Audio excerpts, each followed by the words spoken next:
Hey, brother, we're on day 14 as we hold fast. I want to talk the next 4 days about your influence.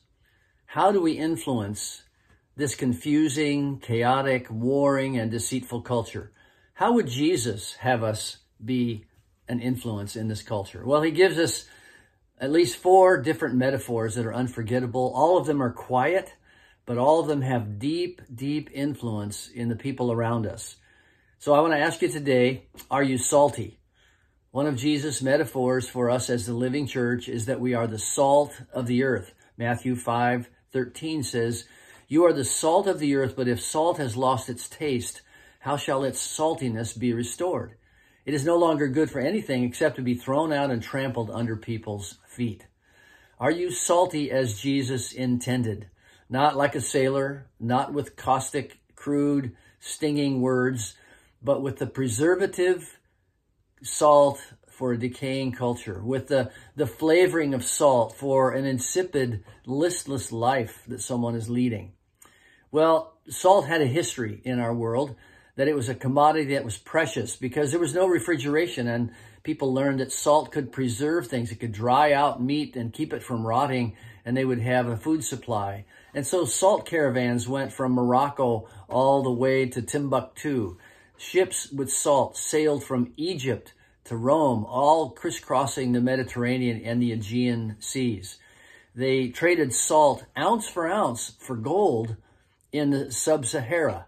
And one of the roads, the chief roads into Rome, was called the Via Salaria, the salt route, over which wagon loads of salt traveled and soldiers came home to Rome. In fact, did you know that the word salary comes from the word salt?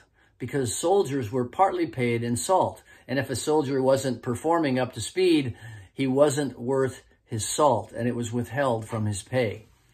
You see, this is necessary for society, that we be the salt of the earth. And Jesus is saying that you, as a disciple, are part of the preservation of the society, of the family, of your neighborhood, of your marriage, of our politics. And how can we do that?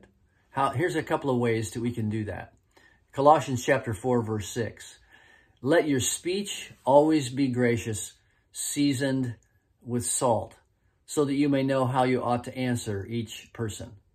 In Proverbs, we get a picture of how a biblical salty person acts with gentleness.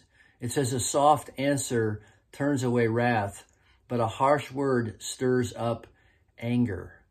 A biblically salty compassion given at the right time with the right saltiness can comfort and strengthen someone in distress. A biblically salty wisdom can mentor and guide someone over the long haul and preserve a career or save a marriage or restore a prodigal. A biblically salty warning can show a trajectory to a person with love and show them where they're going and be an invitation to turn, either for their eternal salvation or for their situational salvation. And a biblically salty gospel brings a sudden flavor to an otherwise lonely and lost life.